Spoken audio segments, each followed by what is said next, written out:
Which one are they going to use? I don't know. Welcome. Welcome. To another episode. Drive It to the Welcome Reds. Your favorite hosts, Inelia and Larry. We're back, honey. Yeah. I'm feeling a little bit dizzy.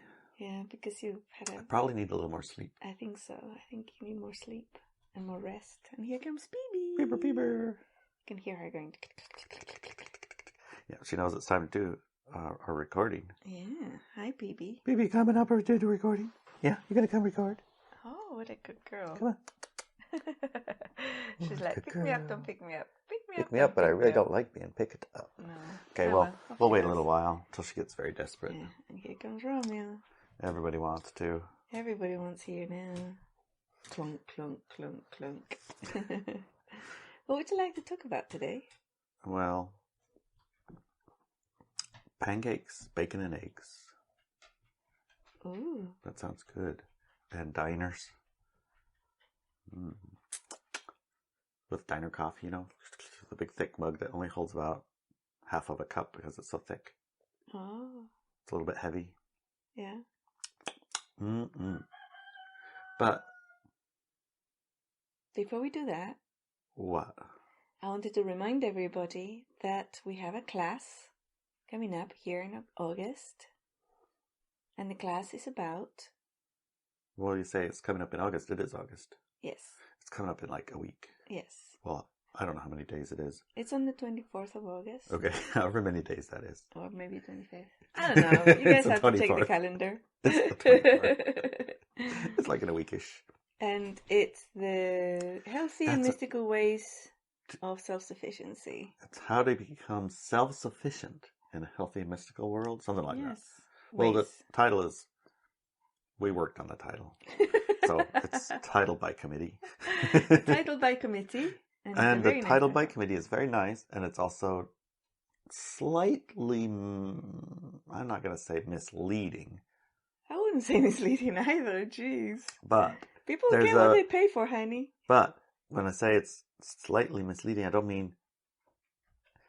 What I mean is that you read the title and you have and know what you think that means. Almost everyone knows what that means. What does it mean to become self-sufficient? We know. We have already defined that. I'm not going to tell you. If you don't go to the class, you're never going to know. You just go on being completely perfect in your idea what self-sufficient is.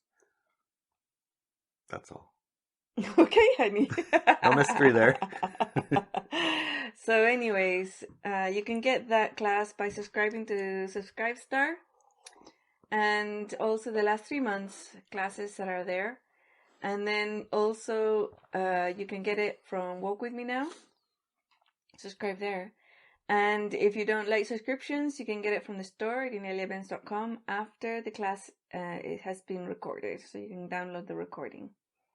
The class, of course, if you're subscribed to Subscribestar or Walk With Me Now, you get to ask questions and you also get the question and answer section at the end of it. Yeah. So that's the exciting parts. And it's all about self-sufficiency and, the healthy and mystical ways of becoming self-sufficient. It's pretty awesome. We're looking forward to it. Mm-hmm. Yeah. All the data from the universe, if you want to call it that, slowly siphoning in through various ways, like, what about that? Yes. Yeah. So it's kind of nice when that's going on. Yeah, it is. It's going to be interesting. Yeah. So, back to bacon and eggs, pancakes. Yes. At a diner with a big thick mug. I have a mug of coffee. You have a nice mug. Yes. A double-walled mug that I've learned since the last batch. Don't stir them very quickly. And don't wash them very well. Mine has an eagle. Yeah. Right? I'm showing on the camera in case you're listening. My mug, and it's got an eagle on it. It's like a double-walled Pyrex. I thought it was glass. Pyrex is a form of glass. Is it? Didn't know that. Or a manufacturer is very thin-walled and double up. So it keeps it warm. And it doesn't become very heavy like those diner mugs. Mm-hmm. So what do you want to talk about diners? Well, there was a thread coming in as it was coming in, we kind of jumped off the track of that one. But I'm going to try and jump back onto the track of that one. There's a couple of 3 things in there. One of them is, if you're in the U.S. and you think of that, generally you have a memory, don't you? You have a memory. You have a conception of where you see that, where you find that. Here it would be like Denny's restaurant or Pancake Waffle House or something like that. It's funny you say that, because every time I think of a diner, I think of a diner in Sacramento that I went to a few times. Mm-hmm. And it was just as you come into Sacramento, downtown, and it's right next to Old Sac. Mm-hmm. And yeah, it's a Denny's, is it? That's how you say it? Denny's, yeah. Denny's? Yeah. It's one of those. To me, the diners are not exactly delicious, but... Well, that's the thing, is that there's familiarity. There's a path, and there's something here, a thread here, and I think it relates to a lot of things, and it has to do with when we begin to identify the programs that we're carrying with us. Mm-hmm. And we identify them, and we realize something. It's like, where did that, and how did they get placed there? Mm-hmm.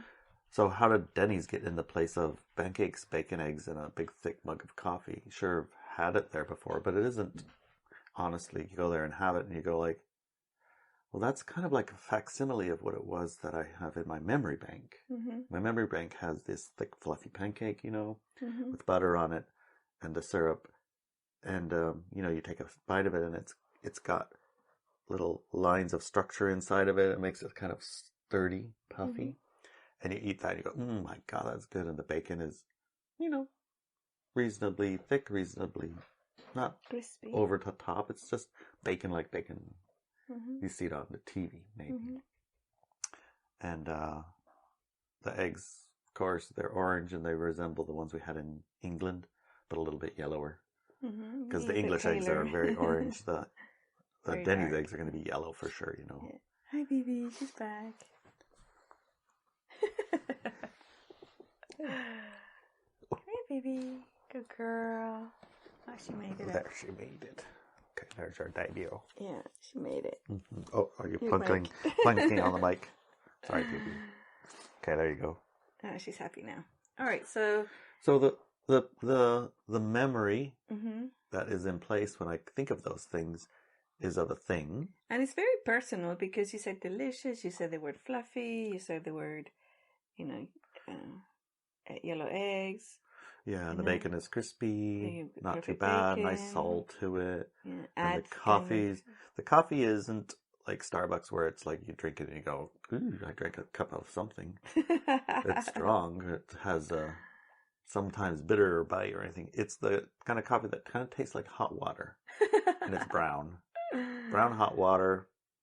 You could drink 10 cups and you'd still sit there. It's just going to make you jump up and down. You could just be like, yep, I got a cup of coffee. Oh, have a sip. And it never gets cold, really. Yeah. Because the cup doesn't really hold very much. And it's so thick, it just sort of like has momentum. Yeah. Those are the memories. And then I go there and I sit there sometimes, because those memories are like implanted somehow. Yeah. Although, I've had those things in my life. I don't know that I've actually had all of those things sitting in one place at the same time. Right. They might be little chunks of it.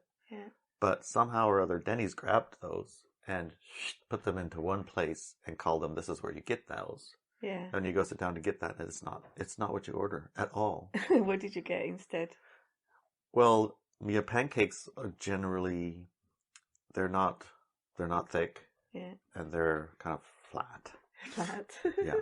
And the butter is a little bit half butter, half margarine. Yeah. So it's kind of like it stays the same wrong color forever. Yeah. And put it on there, and it sometimes melts, and sometimes it kind of don't, because sometimes they came fast, sometimes they didn't. Mm. Yeah, and the bacon is never warm, and it's always just super. It's like pressed together pieces of bacon. Yeah. It's not really a piece of bacon, or if it is a piece of bacon, it's so frickin' teensy weensy. It's like, what the heck happened to that? You get 10 pieces of bacon to make one. Yeah, and the coffee, it tastes like city water. Yeah. Ooh, gross. It has the city water back flavors, taste. Yeah. And I don't know what we left. The eggs. Ooh, yeah. Don't eat eggs at Denny's. Yeah, I should have got scrambled eggs. But if you get scrambled eggs, they're even worse. So They're like plasticky kind of chewy things that are, right, God knows what they are. that memory and this memory, they don't match. Mm.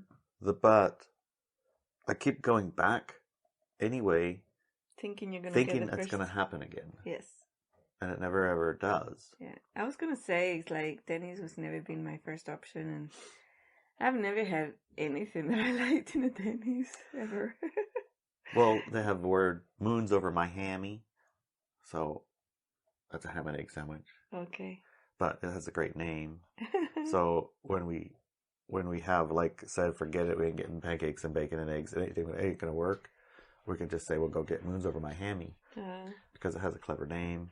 Mm-hmm. And ham and cheese is ham and egg and cheese sandwich is universally also one of those memories you can have.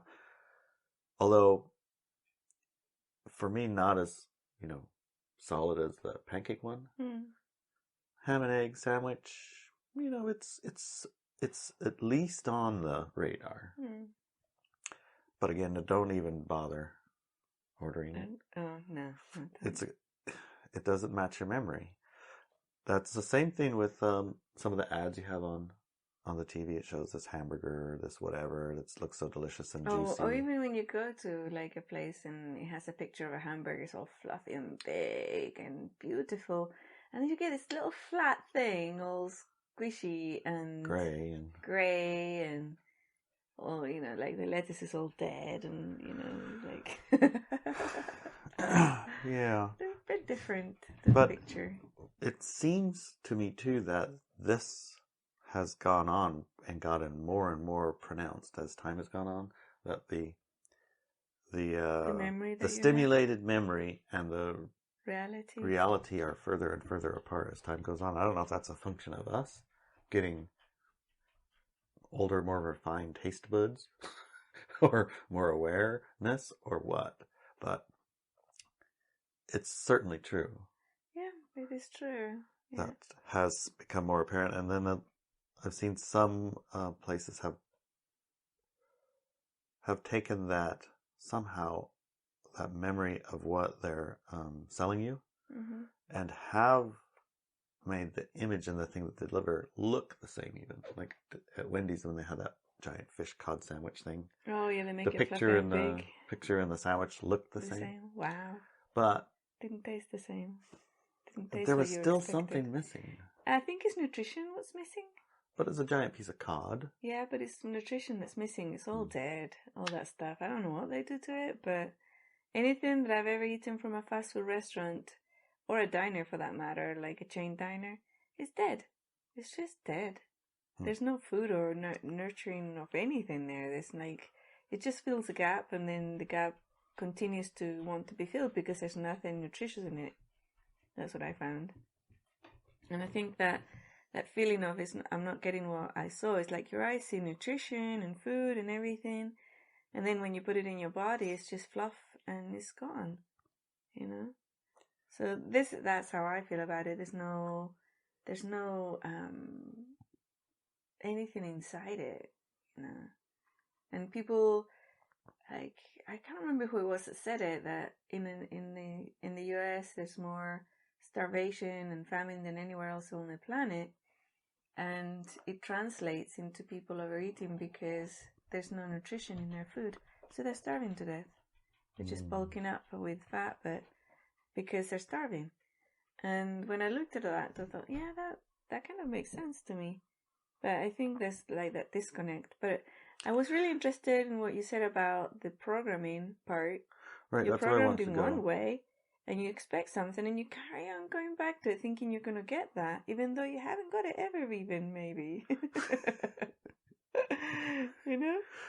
Yes, I know.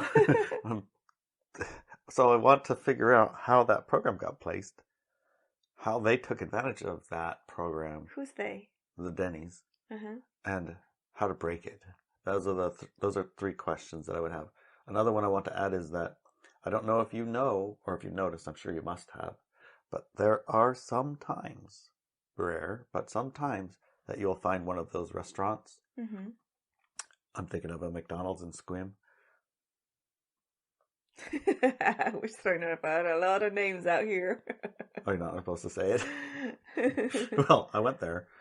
Well, there are some places where the food is actually alive. Yes, I And remember I that. don't know Yeah. what it is in Before, particular about one place. And yeah. I haven't been there in so long. I don't know if it's still true. But I remember because I know that nowadays we can't really have McDonald's or any of those because they're full of those nanobots and bio meats, Geoengineered meat stuff and yeah, and all bioengineered sorts this of and that. things, and No matter the ingredients, they cannot magic it back in no, or because liven it back or no, something. but no, it's just it harms you. It's like actively harms you, and it just tastes wrong, right? It's like they've done something in the past 2.5 years where it's just not good. It's really, really bad, and it tastes bad. And yeah, but yeah, before that, we did go to. I'm talking about years ago. Yeah, when we used to go to Squim, if we were there when we were hungry, once in a while, we would stop and get one of those, and it was extraordinary. It was it's like I don't know what it is about this particular one. Everything is clean and alive and tastes really delicious. It's even though they buy all the ingredients in bulk, right? But it was indeed different, and I think that's when the human factor comes in, right? The human factor comes in, and it just changes everything. So I had a friend the other day say, "Hey, I went to that place, beat up the something the beat. Oh yeah, turn up the beat. Yeah, turnip the beat. Turnip the beat. And we've been there, yeah. We haven't been there in years, but we used to go there quite regularly. Their food was fresh and alive, and the owners worked there. And the owners were there. They fused their energy in it. Yeah, it was really. They were there food. because they really loved having good food, good something different food. Yes. Existing downtown. They really like. Yeah. I have a store organic, downtown, and I got organic, and I got lamb, and I got real ingredients, and and I got fresh, local, and wild, and all kinds of stuff. Yeah, it was really Anyways, one of our friends went there and was very enthusiastic about it because he hadn't been there before. He's heard us talk about it years ago. And he went to see the menu. Of course, the menu is very and not familiar at all because they have all these special names. They have all their own dishes.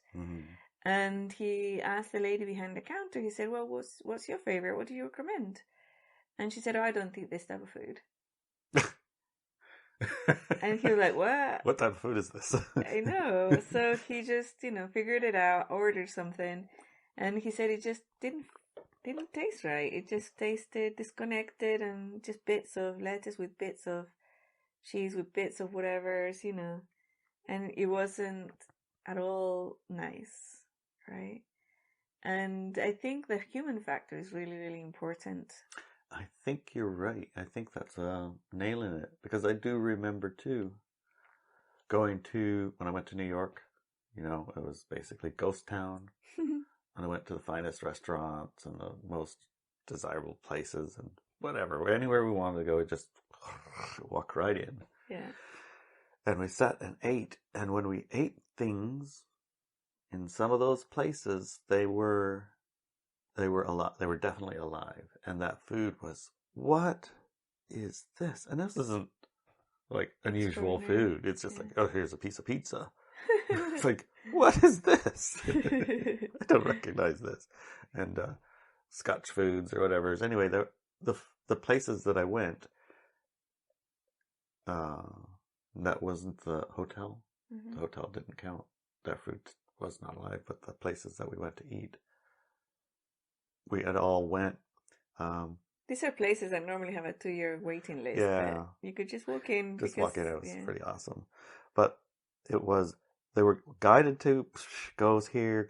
It was one of those synchronistic voyages where you go on a trip and you just allow what happens to happen and you follow your niggles and you enjoy your time less directed and more going with the flow, guided with intuition. Maybe? Yeah, intuition. Yeah.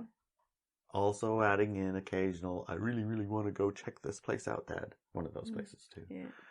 The funny thing was that places, Because you went with your daughter, right? Yeah, the places that we went that she wanted to try because she'd heard of, they were a bit flat. But the intuition guided places where there's a pizza in the wall, it was like, wow, I haven't ever had pizza this good. Yeah. But the guys there, they didn't feel like they were there because this is where I work. Right. They were there because this is where I exist. This is where I embody my energy, my frequency, my whatever it is. I am this. This is my food. Yeah. You know what I mean? Yeah. And the ones where it was more of like, I got rent. Mm-hmm. And you gotta work. Right. So what do? I do this, cook this stuff or whatever. Yeah. And very different, isn't it? Very different energy, very different taste, very different. Your dog seems to be going up and down the room all the time. That one's your dog. Oh, is he? Yeah. My dog seems to be walking around the room a lot. I got your other dog, Calm. I think he wants to be on the couch too. Yeah. Maybe make a space for him right there. He won't fit on. I mean, we both move out of the couch, maybe. Yeah. So, the food that you taste. Yeah. And the individuals making it, their energy, their frequency, their purpose. I think their allowance something. Of connection. Yeah. It's either connected or disconnected. Do you remember when I talked about having done the sun gazing for 6 months, yep. Very diligently every single day. And then one day I got decided to do the sun gazing, and I have the knowledge and the knowledge and the message that if I don't want to eat ever again, I don't have to. Mm-hmm. Remember that? I do. And then when I looked at that timeline, I noticed that food wasn't so much about, to me personally, about nourishment, but it was like of a physical vitamins and whatever's, and it was very much about connection with the human collective and Gaia. And I decided, it's really hard for me to connect with the human collective and Gaia as it is, because I'm very fluffy, airy, kind of ethereal. And if I stop eating, that's going to be like physicality. Then that's going to be even worse. And yeah, it's not something that I would advise for myself. So I said, no, I really like strawberries and chocolate. And I just saw myself cooking for the family and sitting down and eating with them, And I decided, no, I'll pass. Maybe I'll revisit another time, but for now I will pass because of the connection. So to me, when a person who's cooking is highly connected, happy and highly connected to what they're doing, they not infuse it because there's not their energy in the food, but it's the connection between the human collective, Gaia, and the matter that is made of, the food is made of. It's all kind of gels together, right? There's a connection. And then when you eat it, you are also connecting. It's sort of like when you go hug someone that you don't know or maybe are not especially fond of, but you hug them anyway because everybody's hugging everybody goodbye or something, and you're like, that connection versus the one where it's your long lost whatever and you haven't seen her forever and you're just like super fond and you give a hug and it's actually a hug. The difference. Yeah, it's probably, like that. Yeah. That's the food hug. Yeah, a food hug. Yeah. Yeah. So you get a food hug from some people. You don't get a food hug from other people. You get a food. I'm not even going to shake your hand. Right, or like nod with a growl. Yeah. But I'm more interested. I mean, yeah, I can understand, and I know that that's important to realize and to seek out, and also generate a connection with your food, right? But what I'm more interested in is the actual programming part that can sneak in and lead you in a life that, disappoints, let's say, over and over, but you don't drop the programs. And you go back to that same program over and over. I mean, I've seen plenty of people who, the ones that most people are familiar with, they have the same relationships, like a marriage or a boyfriend, girlfriend. And it just circles around the same thing over and over and over again. And then, they wonder why nothing's ever working, or why all men are the same, or all women are the same, or the same job, they get a job and they have like a really bad relationship with their boss, so they go move to a different job, same thing, different job, same things, and it's that pattern. It's almost like the program's there. They go and eat at that restaurant, and they know that it's not the same. It's not what they expected, and it's not what they expected or what I'd want, right? Honestly, at this point, when I sit down at the table, I know it ain't going to be what I want, but I'm going to give it one more try. Or that. I'm pretty sure I'm going to be disappointed. I'm pretty sure this isn't going to match what I want, but I'll try it again. I'll try one more time. This is a different one. Maybe this one's okay. But that's part of that program, it's right? That program, yeah. It's like, just I already know I'm going to be dissatisfied. I already know this ain't going to work out. Just go to a different I'm going to restaurant. do it anyway because, I gotta. Yeah. So, that's the difference, right? So I'm interested in that. How come that happens and people insist over and over again to do the program that they can see that hasn't been working for them? So they're going to do it again anyway. Yeah, like you said, I'm going to try one last time. Maybe this time. Maybe this time it's going to work. Eternal optimist, we call it. Yeah. Or eternal pessimist. No, I know this ain't going to work. I'm doing it anyway. The last time we went to Denny's, we were traveling. We were hungry, we were tired, it was late, it was the only place that was open. Can it please be what it's supposed to be? And you said, let's go to Denny's. I said, Denny's down the road. And I said, I don't think so. And he said, it's going to be good, come on. And like that, it's going to be good, come on.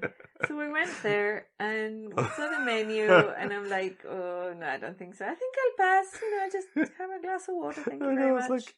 You could tell by the feel of the menu even. Yeah, it's like, dear, it's sticky. Yeah. Oh. I'll just have a glass of water, thank you. And you insisted and you got 3 or 4 or 5 things, like you like to order 3 or 4 or 5 meals. Because I just can't decide. And then they brought all the meals over and you had a bite of each, I think, and then you went, I can't do this. None of it's okay. And I couldn't drink the water because, like you said, it tasted like city. It's horrible. So it's like, okay, so what can we do? We just went home. I think we went to the supermarket, we bought bread, we bought meats and things, and we made sandwiches. Yeah. I think that's what we did. Mm-hmm. Yeah. So what is that? Well, I do know one thing. I do remember as I go to a restaurant now, instead of just thinking of the food that's inside, I connect with the people inside a little bit and see if this is a connection type place. And I'm using those words now because we're using those words in this talk. I wouldn't say that I literally do that before. I don't use those words to describe what it was, but what I would do is I stop outside of it and I scan the frequency of the place. That's another way that you would say it. What I would say before we talked about this was I would feel the experience that I would be having. Oh. So I stop there and feel, is this going to satisfy what I actually am after? Mm-hmm. I gotta say, when I actually do that, oftentimes I just end up driving straight home and not pick up anything up. I go like, nope, not here, nope, not here, nope, not here, nope, not here. Yeah. Everywhere I go through town, I don't stop anywhere. Yeah. Even though I'm hungry, I'm like, well, I guess I'll go home. And when you don't listen, like the other day when you went to KFC and you didn't listen to that's not... You even nearly drove away and you didn't. And then went in and it's the opposite feeling than what I was after, let's just say. Yeah. Sometimes you do it anyway. I just do it anyway. So that's more interesting because you know it, right? You know the program's there. You know that even when you scan it, it's not going to be a good experience, but you do it anyway. So what's going on? Well, it has to do with consequences. Mm-hmm. So for me, the consequences of being wrong are negligible. It's just like, big surprise. It wasn't what it was supposed to be. Well, you got tummy ache and sick after that one, though. Well, that's no big deal. You don't care about that. I don't care about that. But one other time I pulled up to a restaurant, remember, and you scanned it, and we even walked in the door, And when we got in and I was looking around, I kind of had this feeling of foreboding, but also a feeling of we're committed ourselves to an action, so we have to carry through with it. Oh my God, And yes. you said that we have to leave. We have to leave. We have to leave right now, actually. Yeah. We cannot not only I not didn't order actually- food, we have to leave. I didn't cross the threshold. I just stood outside. You went in. And I said, I stood okay. outside. Yeah, you said, it's fine. It looks fine. nice. Looks fine. Yeah, I said, That's no, when we first were getting together, too. Nope. I'm not going in there. Let's find somewhere else. Everywhere else is closed. This is the only place that's open. I said, I don't care. I'll starve. I'm not going in there. I had, this was one of my first exposures to listening to niggles and guidance and, you know, like going to look for a place to eat. I mean, generally speaking, if you're with somebody else and you pull up to a restaurant, you're both either like, one's like, hey, how about this one? And you're like, oh, pizza or whatever. That's the normal line is like, pizza, sure. Okay, they have pizza here. Okay, let's walk in. Yeah. You know, here we're like, oh, there's pizza. Does that sound good? Yeah, pizza sounds good. Okay, here we're here. Oh, I can't go in there. We don't know. We ain't ordered nothing. If I eat anything from there, I'm gonna die. I'm like, what? Okay, we ain't going in there then. It's like, I don't understand. Yeah. So what was your process? Frequencies. It was like, it's just frequencies. And remember that nothing can happen to you on the planet without your agreement, right? And I knew that if I went into that building, I was going to come out feet first. I just knew it. It was just knowledge. I knew this. So it's like, no, not going in there. Not going to happen. And it felt, to you, I know I understand that because it was one of the first, you know, maybe not the first, but it was one of those learning moments of that it's very unusual. There's no logical nothing I can put my finger on. It's like nothing physical you can put your finger on it, you know, and say, yeah. Kind of like, okay. But okay, so you stepped out and we left. Yeah, I said, all right, we'll starve then. Yeah, and we did. And we did starve. For like 2 hours. A full 2 hours, you know. First world problem. First world problem, yes. You'll survive, trust me. And then what happened? Less than a week later, that restaurant, it was in the news. In the news, on the front page of the Port Angeles paper. It was a father and son operation. Yeah. And the son was an absolute nut job, and he'd stabbed and killed his father. I thought he shot him. Yeah. Shot him and stabbed him. He did everything. Yeah. Just random. And the rest of me said, why'd you do that? It's like, I was bored. Yeah. He didn't have a reason. He was just... bored. Bored. Yeah. Pretty much. Yeah. So, clearly that boy had a giant open door, and that open door was going to be used. Oh, yes. On you instead of Absolutely. someone else, but it was going to be used on someone. Oh, yes. Yeah. So, at that point I was like, okay, I'll believe you. Yes. That's amazing. And I noticed it too when we go to restaurants, order things in, especially when we first got together. There was an insidious plan to put bell peppers and blue cheese in all of your food, no matter what you said. Yes. Even if it doesn't belong in there. Yeah, blue cheese and bell peppers. Even if there has never ever been blue cheese or never ever been bell peppers in that recipe or that food or in the normal recipe. Yeah.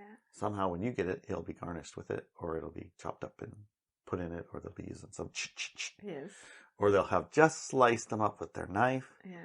And don't bother wiping it. Now we'll do your food. Yeah. Mm-hmm. It's and insane. I can usually tell the ones that are more clearly. I mean, what do? Right? I scan the restaurant and I scan the kitchen, and I find any addicts. Right? I feel the energy of addiction in the kitchen, and I know that I have to check my food really carefully, because addicts are possessed. They have open doors to negativity and to negative fields in the human collective and on Earth. And if it's not going to kill me, most of that stuff won't kill me. It's going to make it very unpleasant for the next day or so, right? So just disable me for a while. I mean, some ingredients won't kill me. But anyways, so with those restaurants, I am very careful. Sometimes we go into a restaurant and I scan the kitchen and there's no addicts, and that's unusual. But sometimes it happens, and with those ones, I don't even look at the food. I order anything, I tell them about peppers or blue cheese, and they come back. I just eat it. Mm-hmm. It's perfect. But most of the time, there's addicts in the kitchen. And at those times, I have to be very, very careful. And once in a while, like where you were in Sacramento, you found a restaurant that was generally okay, that Bella Brew one? Yeah, a couple of them. There was a cafeteria called Bella Brew down the street. And yes, I could trust that one. They didn't have addicts in the kitchen. At one point, somebody did come in, and then I was careful. Mm-hmm. And then they left. And then... It's probably the kitchen environment either supports addicts or it's absolutely rejects them. Yeah, probably, because that one rejected it, yeah. That was in the Thomas in Sacramento. I don't know what it's like these days, but when I lived there 8 years or 10 years ago, whenever it was like that. And then another one was a restaurant downtown. It's part of a chain of restaurants in the United States. It's called Il Fornell. And what is it called? Il Fornell. Fornell. Il Fornell is the oven in Italian. I'm probably butchering the accent, but the pronunciation.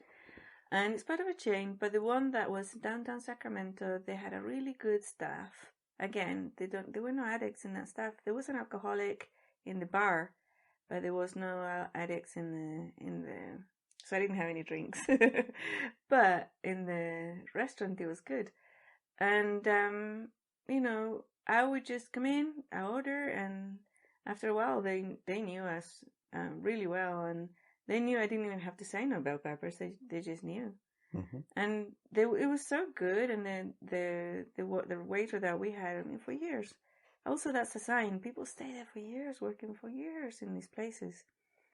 I remember once they had a new dish, and I said, oh yeah, I want to try the new dish. And he looked at me and he said, no, you don't. You're not going to like it. And I looked at him and I said, are you sure? He said, let me bring you a little taste. And he got me a little taste of the sauce or whatever. And I tried it and it's horrible. I said, I told you, I know what you like, and I knew you weren't going to like this one. It's okay, I'll have something else then. And then he said, I recommend the blah blah. So yeah. So that's the type of restaurants that are alive and they don't have those people and everything. And I'm not working from a place, usually unless I'm very tired, I'm not working from a place of programs or a place that ignores your knowings, right? Because when you let's go back to the programming part, you think you're going to get that juicy burger, but you get a flat, chewy thing. And you keep going back anyway. You keep going back anyways. You're working from a place of reaction, and even though you know that is not what the picture shows, you still go back to it. So that's what is interesting to me. And even though you had a foreboding energy when you went into that place with that pizza place, you still said, yeah, it's fine. We're hungry. We're going to eat here. Right? So that's what I'm interested in, how come that happens and why people do that. Because everybody has that intuition. Everybody has that guidance. And everybody even has the experience. I've been to 10,000 different Denny's, and I'm still never been satisfied with that stuff they serve me.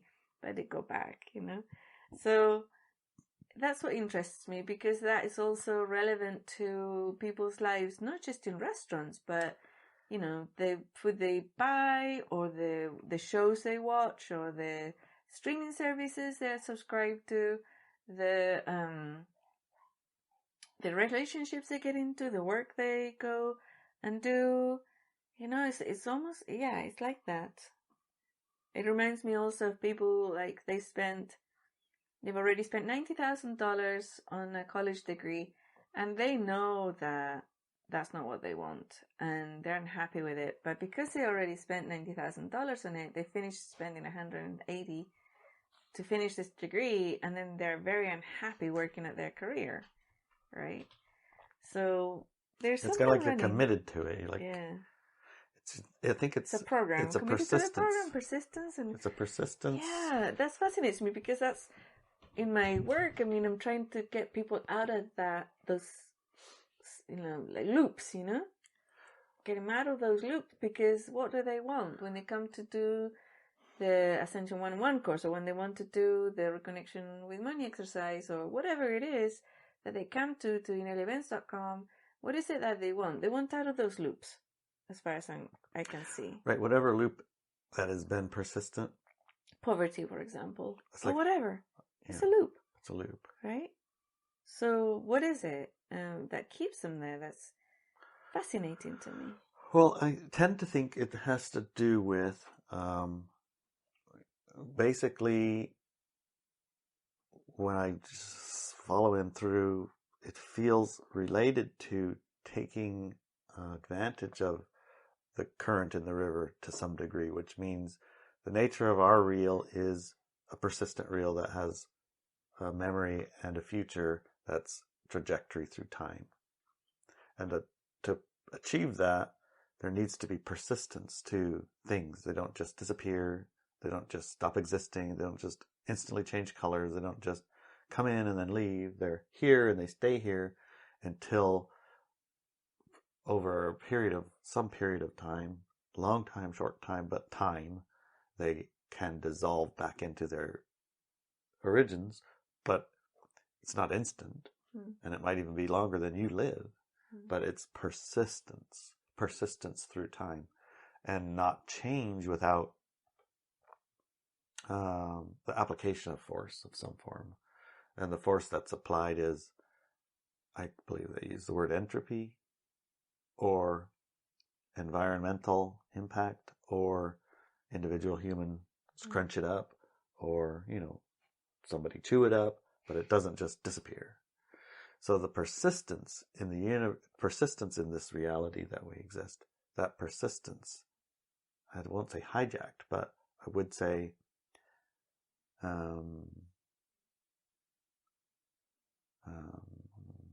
piggybacked with the other stuff. So in other words, you're piggybacking the persistence with repeating a thing that is still not doing what it's somehow you think it's supposed to do, right? It's like, how come it isn't working this time? It has to work. It's like, this thing should be this, and there's no reason for it not to be. Yeah. I think it might have related to that. So if you know already that persistence is a part, then you can have that. Well, hijacked is usually a negative thing, but you can also use it to your advantage, right? And how would you create use a that? habit. You create a habit that supports you and those around you. Mm-hmm. A habit do you have an example? Well, for example, I have a habit of bringing back from my fishing trip the extra fish that we can't sell, and distributing them around me, my community, and those whose attention comes to me. That's a supportive habit.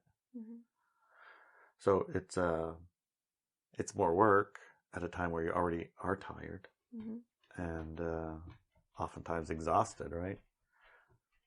And it's not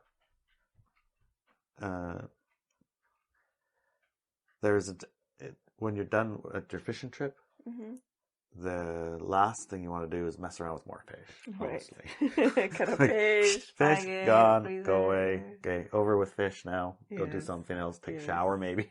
So, packing fish, putting them in ice, putting that ice and that heavy fish in your truck or your car, and it sloshes around and it makes your car smell like fish.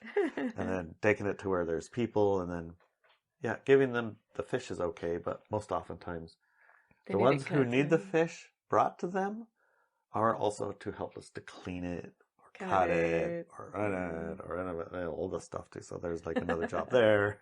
If you have a community of people, you need to can it or freeze it or vacuum pack it. And if you do the job by yourself, everybody appreciates it, of course. Yeah. But again, that's one more job on top of a job on top of a job. And at some point that creates those debts where you've done all of this stuff for everyone at the sacrifice of yourself. Right. When you start, it's never going to end well. Yeah. No. Yeah. So altering that in some way to enjoy and join the process with others, so they receive and give at the same time. I guess putting it together like that seems, I don't know, it's probably better. Yeah. Yeah, it is better. I'm not going to guarantee anything until I see the consequences. Right. It might just be better. What did last night? We drove all the way home and we left our salmon on the back. And the color says, just give it to somebody, please. I can't drive another hour. We did anyways. Yes, we did. But we didn't get a fish. No, we didn't. Yeah. It was quite funny. It was, yeah. So, I guess long and short of the gist of all that, I think it's important to recognize when you're going along with the way that nature of reality is set up, and when those things are supporting you, when those things are maybe leading you down the wrong path. You're smart enough to realize no matter how many times you go to Denny's, it's not going to be what you think it's going to be. Right. Okay, wait. There might be one. There may be. It's possible there's some on the planet owned by high frequency somebody very wonderful, had the same idea and bought one and then found that the stuff isn't it and adjusted the ingredients and the staff and everything else and maybe even the hours so that they do have things on the menu that match what it is that they thought they were going to be. There might be one. I'm going to hold out a tiny bit of hope. Right. So far I haven't found it. And I think that if we ever stop at one, we can, before we go in, just scan the way that I do it, which is how am I going to feel when I get out, and see if that matches the one see if that matches the feeling that we're after. Yeah. So instead of matching the food type or match the feeling we want to experience. Yeah. How will the I feeling feel I want to experience. This is the feeling I want to experience. Mm-hmm. What is it? Is this going to be met in here? Yeah. We could try that. That'd be a good experiment. It'd be interesting to hear if other people do that and if it works for them. Mm-hmm. So sometimes, when you do it, you kind of come to that inevitable question. Mm-hmm. Did I foresee the future or create the future? Right. So if I foresee this is going to be perfect and excellent in here, is that me? Right. Or is it them? Yeah. Am I the one? Yeah. Or they the one? Or is it we who created it? And you could create it by agreeing to go in, even though you had a bad vibe about it. That's how you could create it. Well, if, for example, I read the energy of the place or read the experience, the feeling from this experience, what will it be? And then go in and have the experience and see what it's going to be. Can you go in, having done that, have a different experience? Do you think they're going to match, or do you think that the experiences are going to, because you've looked, now you're going to work hard to make sure it isn't that? Mm-hmm. All those, there's so many variables involved. Yeah. What do you think? Mm-hmm. So here's the setup. Okay, here's the setup. We pull up to, let's say, Jack in the Box. I never, ever, ever had a good meal there. Right. I don't even bother trying. Okay. If we go through the drive-thru there, not we, my daughter or my son wants to go there for something, I don't even order. Right. It's not even worth it. It's not worth even trying. I get totally give up. Yeah. So if I keep scanning these ones as we go by them, and I find one that has good, and I stop and I go try it out, see if it ends up being good. Mm-hmm. Would you go along with that experiment? Yeah. At a Jack in the Box? I've never been to one, so I don't know. Okay. Or maybe I have. I don't know. I don't know either. I don't know. Well, it was an experiment, and the other experiment is also to, let's pick a restaurant that we really like, and then, one that we've generally had good experiences at, and then see if it comes out. This one is, the feeling isn't going to match, it's not that great, and then we go try it and see if it's also not great. Yeah. I mean, that would be... Not very good to do.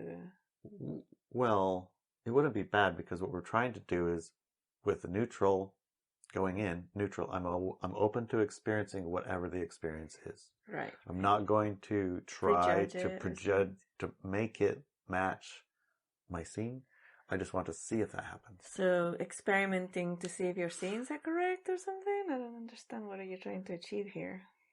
Yeah, I'm trying to see if these intuitions of how the experience is going to be match how the experience is by using a restaurant that I know and I already prejudge is terrible. Yeah. I've never had a good one. So when I go, I'm gonna keep trying. Man. Here comes the optimism. Just listen. It may be a year or 2 or 10, I don't know. But every time we go buy one, I'm gonna quick scan it. If we're also hungry, not if I'm not hungry. If we're also hungry, I'm gonna quick scan, say, good experience, bad. This experience gonna match, good. And if I get a yes, if I get a hit, it's like, oh, we gotta go try this Jack in the Box. I get a good feeling. Yeah. I guess we'll call it that. Yeah. I get a good feeling about this. I had a friend who, when she used to come to visit, would have to go out of our way to go to Jack in the Box. Oh, man. And she liked the milkshakes they had there. Mm-hmm. And she said it was the best milkshakes on the planet. Really? Yeah. And then when I remember we went out of our way to go to Jack in the Box, she got her milkshake, and then she looks at me and she said, "Never eat the food here." Yes. Never have the food here. Just have the milkshake. And I mean, I didn't try it. She didn't try it out. Because I got the feeling that, well, I mean, the milkshakes in these fast restaurants, from living in Europe, I knew that they'd been made illegal over there because they added antifreeze or God knows what into it. Some sort of chemical that was stops it from getting hard. To melting, stops it from melting. Oh, stops it from melting too? Yeah, or something. I can't remember what it was, but it was bad. And they banned those McDonald's milkshakes in Europe and everything. It was really bad. So yeah, I kind of avoid milkshakes from those ones. If I have a milkshake, I'll have it from a mom and pop, burger place or diner or some place where they actually get the ice cream out of the thing. Yeah, they get the ice cream, put it into the machine. Put a little bit of milk in there and then... Yeah, exactly. One of those. But yeah, it was really funny though that she actually said that, even though she would go out of the way to get that milkshake. Never try the food here. Do not eat the food here. Like, wow, okay. That's the truth. Yeah. Here's another strange thing. People love it. And it's specifically about Jack in the Box. I don't know if it's true. I don't know if it's true or not, but I saw a documentary on it. Oh, you did? It's a documentary. They were wanting to find out why their tacos were so popular. Oh, the tacos. Okay. Remember, they have 3 tacos for $1 or some number like that. Yeah. And you look at the picture and you go, "What the heck is that? Yeah, that is not a taco. It does not look good. It does not look good at all. Oh no, or like a taco. So I succumbed to the curiosity. It's like, okay, I'll try. I mean, everybody loves them so much. I'll try it. I tried one and I couldn't even eat it. I remember that thing. Not even I was there. I got an iron gut sometimes. I could eat a Twinkie for God's sakes, but I could not finish or even eat half of or even past 2 bites of that taco. Yeah, I remember that. And you said, I don't know why. I mean, it's in the news that these are so popular and this and that and the other. I don't understand. I can't even eat it. I think what you told me is you have to be drunk. Yeah, I think you have to be drunk to eat this. That makes sense. Because they're famous for them at night, after midnight. Yeah. It's after midnight food. Yeah. If you're drunk enough, then they're good. Yeah. Okay. It's like, well, that's not me. Yeah. Well, it kind of goes along the thing. Is like, something peculiar here. And how come these places are still in business? That's also the other question. It's like, not only in business, ubiquitous. Yes. You almost can't go anywhere on the planet without finding one. Right. And you always have similar in the inside. Mm-hmm. Now the only place I know, like for example, McDonald's, you can't find those in Russia. I know, they pulled that because we don't like Russia now. Now it's a French company that owns it, and they call them Beautiful Yum or something like that. Beautiful Yum. Something like that. But friend of mine, well, I call him a friend because... He's on Facebook? He's on YouTube. Oh, okay. You watch it a lot, so... Well, I just watched it once, honestly. Okay. A friend of mine went to test it out to see if it tasted any different. Oh my God. And he said, it's the same. Oh my goodness. Yeah. Oh my goodness. Yeah. But it's like freedom fries. It's kind of like steering a giant amount of people. Now, I imagine, it's like, well, McDonald's pulled out, obviously. And Coca-Cola did, didn't they? I don't know. Oh, maybe not. McDonald's pulled out, so yeah, we're probably almost at war with them. Yeah. We must hate those. We must hate them. So it's probably like similar to the momentum of. Funnily enough, that's the interpretation, right? But what I found was that McDonald's, and I've seen it across because I've lived in so many countries and traveled to many countries, and I found that oftentimes McDonald's closes their doors not because they hate the place or because they're at war there, but because they feel vulnerable and scared. So I remember once in Seville, there was going to be this massive peace rally or something, a Greenpeace rally or something big in Seville. And we were walking home, and then suddenly I saw these big boards on a store, like it was completely covered up. And the stores right next to them were perfectly fine, but this one was all boarded up. And the door was tiny in the corner, and it was still open. I'm like, what was in that place? What was going on there, And so I go on to figure out what's going on here, and it's the McDonald's. All boarded up. Boarded up. And I'm like, what's going on? Why are you boarded up? Oh, they're having a Greenpeace rally, We have to cover ourselves because they're going to attack us, So it's like, oh. I said, what? These people they're not going to, what are you expecting, it's Greenpeace. They're going to throw stones and break our windows and because we're destroying the environment, McDonald's or whatever. Yeah, they're afraid. Whatever it is. But I think it was fear. So we may interpret, McDonald's pulled out of Russia because we're going to war, because they're banning Russia and they're blocking them up. But actually, it could be fear. The Russians now hate America, so all our stores are going to get attacked, kind of energy. Ah, yeah, definitely. Yeah. You tapped right through it. Yeah. Right up to the top. Yeah. Who makes the decision? Those ones are the ones that are afraid. Yeah. So, yeah. Interesting. It's like, who can be afraid of a bunch of pieces, They were having face painting in the street. Face painting. And like little babies and kitties, yeah. Whatever. It's the projection, right? Projection. Yeah. That was something we were dealing with this weekend, was projection. Projection. And I believe that if we nail it down, much of this is projection. Much of what? The projection of yummy food at Denny's. Yummy food at Denny's or whatever. We project this, stuff. Yeah. And project that to there. Yeah. Project as in we assign this image to the thing that it isn't. Right. Right. And then we go along assuming that thing that it isn't it isn't. And it must be somewhere. I projected that there. That is there. Somewhere. And then you go there, it doesn't match. It doesn't go through here. So like, oh, split. That thing doesn't exist here. No. What goes is it must be. It must be. Somewhere it must exist. It's gotta be. What? It has to be. Yeah. Well, what?